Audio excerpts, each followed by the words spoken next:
Smack-a-magab, everybody, here I am. Rock you like a hurricane. No, it's the wrong album. Let There Be Rock, man. My God, I love this album. Cranking it today and thinking to myself, you need to fire up that computer and make yourself a review and gush all over how amazing this album is. It's the last album with Mark Evans on bass. And man, the sound of the guitars on this album are cutthroat. It's just so badass, so heavy. See, the albums that came out before this one, which I love, by the way, but the guitar sound was not as vicious as the guitar sound on here. And it sounds live, you know, like all the early AC/DC albums. They sounded live, and there was, I thought, even the early albums, man, they all caught the vibe. AC/DC wasn't one of those bands that, oh, they're better live. Like, I'll give you an example. The album, If You Want Blood, You Got It. What an amazing album. Badass album live. It's a live album. But maybe you can say this, but I can't.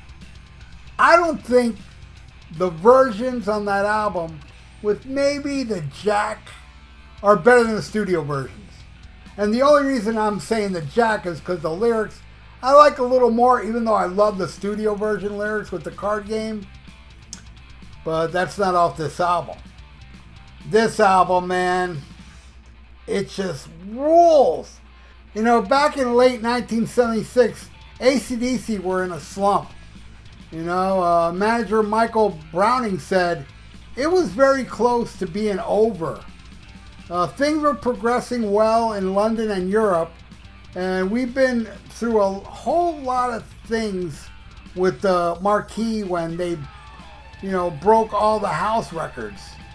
We'd done the Lock Up Your Daughter's UK tour and the Reading Festival, and it was all shaping up real well. In the middle of the tour, I got a phone call saying Atlantic Records in America don't like the Dirty Deeds album, and that, in fact, they were going to drop the group from the label. And that's when things got really bad.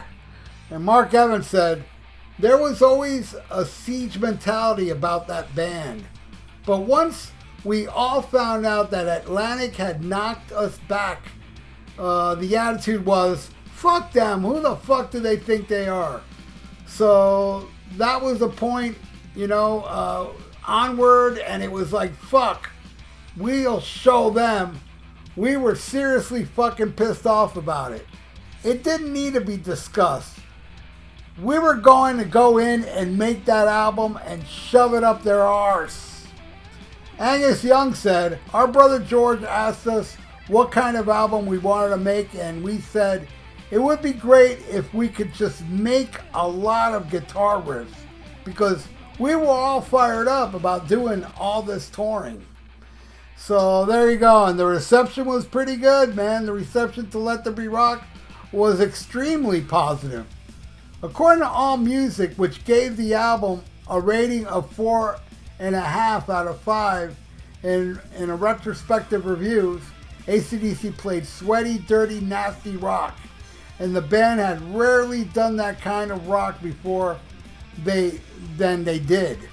On Let There Be Rock, in 2001, Q Magazine named Let There Be Rock as one of the 50 heaviest albums of all time. And Cashbox said, heavy metal is their special forte, and there is plenty of voltage displayed on this electrified disc. Yeah, heavy metal. When I was a little kid, that's what AC/DC was, man. They were a heavy metal band. But, you know, since then, it's been diluted. And I can understand why it's not metal now, but it sure was back then. And Eduardo from AllMusic said, Let There Be Rock sees AC/DC religious-like respect for the simple art of making rock and roll, brought to you a veritable gospel to the glory of rock. Here in hymn-like worship. The near perfect title track to what near perfect shit is perfect to what is widely regarded as the best Bon Scott era album. The song is a holy testimony, bringing good news to all who would believe in the healing power of rock and roll. Amen. Oh yeah, it also kicks on holy ass. All right, David Frickerfrack, a Rolling Stone, wrote in the album in a 2008 cover story, said AC/DC's early albums were perfectly frantic and but inconsistent. God. Their second US LP was almost all killer. Yeah, well, the magazine you write for is all filler. Screw Rolling Stone magazine. You know? The band's biographer Jesse Fink writes, whatever AC/DC ended up in the annals of rock history, this album will stand for an all-time as an expression of their might as a guitar band. Yeah. Now, I'm going to talk about both versions, you know, from like the original Australia vinyl release is a different version of Go Down was used. That version has an early fade out, changing the length of the song to 5:17. Where track 5, Problem Child, was originally released on Dirty Deeds Done Dirt Cheap in 1976, and this is the shorter version of the original, missing the reprise coda. And from the original vinyl release in all markets other than the US, Canada, and Japan, Crab City in Blue was featured instead of Problem Child. Alright, there you go. That's the whole backstory. Now I'm going to talk about the songs, man. Starting with Go Down. What an awesome song. I believe I read somewhere that song was only played a handful of times, not many times. And I believe even with Brian Johnson, they did Go Down. Great tune. Awesome tunes. Got the vibe, the swagger. Bond rules. Next, Doggy Dog. Oh, man. One of the best songs on the album. That guitar solo is just frantic, amazing, killer. And, of course, Bon Scott's lyrics, man. And that unique voice of his. Man, it really makes this song over the top. Doggy Dog is awesome. Alright, next, Let There Be Rock, which in my opinion should have been the last song on the album. But still, it's blistering, 6-minute tune, and I've said this a million times.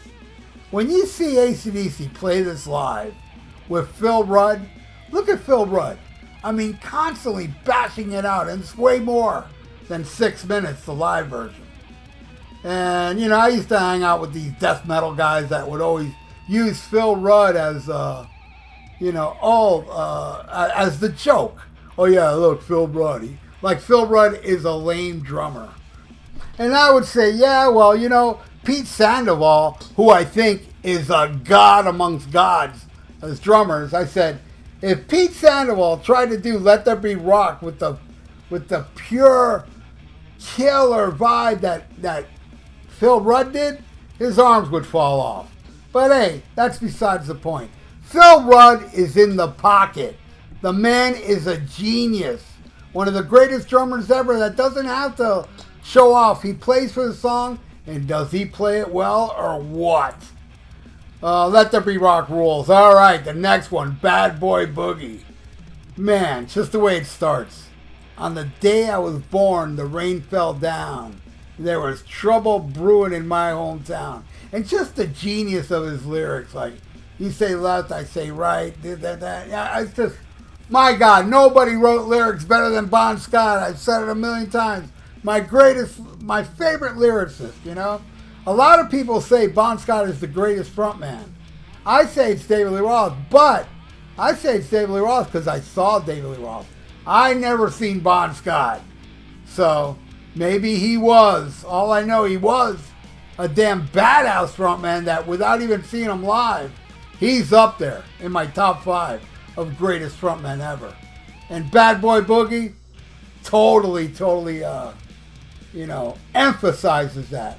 And I think maybe that's why they didn't put Problem Child on this album, because Bad Boy Boogie, Problem Child, kind of like the same thing, but I'm glad they put it on the American version, because Problem Child's another badass song, you know? That my favorite part in Problem Child is the part where Bond goes, I'm a problem child. And then he goes, hey!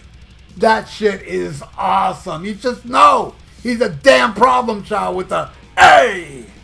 Bond rules. Problem Child rules. I do love how it ends on Dirty Deeds, where it comes back when the song's over. And it's not on this version, but hey, I can deal, because this was the version I heard first. Because I had Let There Be Rock before Dirty Deeds. But yeah, awesome. Then Overdose. Oh man. Exodus does a cover of the song. What a great freaking tune. I don't think this one's ever been played live, but I could be wrong. But man, the lyrics, I overdosed on you. There's nothing I can do. You know, it's just brilliant, man. Brilliant, killer, you know, mid-tempo jamming. Love it. Then the version that was in Australia, not the version I had, Crop City in Blue, where Crop City in Blue was a song I first heard when I got this box set with all the Australian version CDs that had Crop City in Blue. Oh, and it also had this album cover. And this is the original album cover, which I don't think it's anywhere near as cool as the album cover we got. But yeah, I really dig Crop City in Blue. I prefer Problem Child. I think Problem Child is a better song. But Crop City in Blue is kind of like the Jack Part 2. And it's a song about getting crabs. And Sideway Walking, Give Me the Blues. It's a funny tune, man. Crop City in Blue, good stuff, man. All right, next. Hell Ain't a Bad Place to Be. Oh boy, what a classic this one is. Brings out the devil in me. Hell ain't a bad place to be. You know, when Bon Scott wrote about evil stuff like Hell Ain't a Bad Place to Be, Highway to Hell, and Rock and Roll Singer, Lock Up the Devil in My Blood, Tell Me What to Do, and I'm all ears. How awesome is that lyric? But anyway, every time that Bon sang about the devil, it was just like partying, having a good time, you know, just rocking and having a good time partying.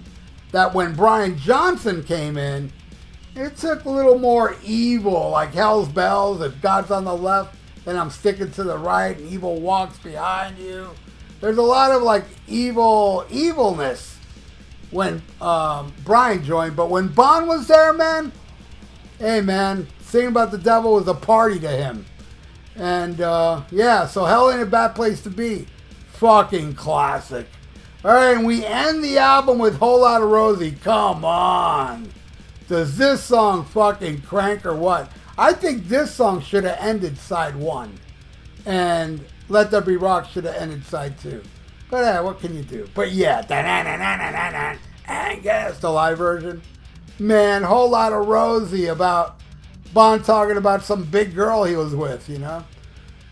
Just genius lyrics. And it's just a rockin' damn tune to finish this rockin' damn album. AC/DC, Let There Be Rock. Many people I've seen through the years write that this is their favorite AC/DC album. And I don't blame them. It's my third favorite. To me, it's all about Power Age, and then Highway to Hell, and then I'll give it to this album. But you know what? Highway to Hell and Let There Be Rock are almost tied. I mean, they're super close. But yeah, the vibe, the killer guitar sound, and Bon's brilliance, and Phil Rudd, man, killing it. And of course, my all-time favorite rhythm guitar player, Malcolm Young, killing it. And of course, Angus, man, one of my favorite guitar players ever.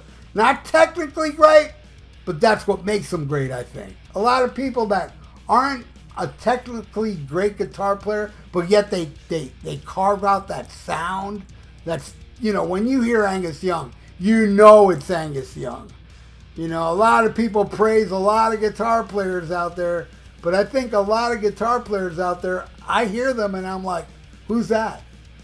You play me a song I never heard of before with Angus Young on it, I know it's Angus. So there you go. That is my review to the great album from 1976 or 77, wherever you Oh, well, it was recorded in '76, and and also in, yeah, I think so. Anyway, either way, it was released the 21st of March in 1977, but I'm not sure what version that is. I'm reading off Wikipedia right now, and it says March 21st, 77, but I'm sure it was either earlier or later in other parts of the world. But thank you again, everybody, for watching my AC/DC Let There Be Rock review. You all rock, and I appreciate each and every one of you. Please, if you're not subscribed to my channel, please do so and ring that little notification bell. And leave me comments below what you feel about Let There Be Rock. Is it your favorite AC/DC album? Because a lot of people say it is. Let me know in the comments below. And like the video. It's good for the YouTube algorithms. So stay frosty. Listen to Black Sabbath. And smack 'em a gob.